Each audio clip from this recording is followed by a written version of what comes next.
So the basic way to start making a brush is click one of the predefined brushes you already have. I'm going to go with this one since you have that one too. And you just want to change the size or the pattern or whatever. You just kind of make it however you wish. And other ones have better patterns and stuff. Next, you want to do the same steps you would do to make a regular stamp. Now, this being your own is always the fun part. So, pixel, predefined, stamp, Dotty.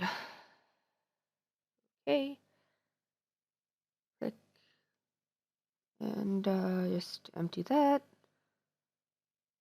Let's see. Got this clicked.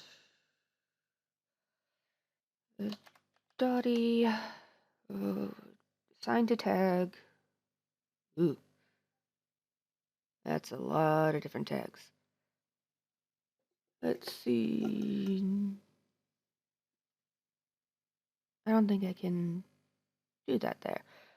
I'll have to do it over here at some point. But yeah. Next, you want to make sure that you click the scratch pad so you can have the thingy thingy be the thingy thingy, and you hit save new brush preset, load scratch pad thumbnail.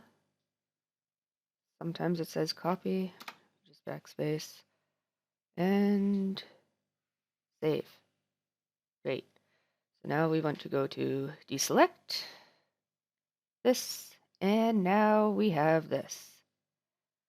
You can change it in multiple different ways by, of course, doing spacing, ratio, or whatever. It all depends on what you want to achieve. That's about it. And to change it more, you just hit overwrite brush and you don't have to go through the whole process again.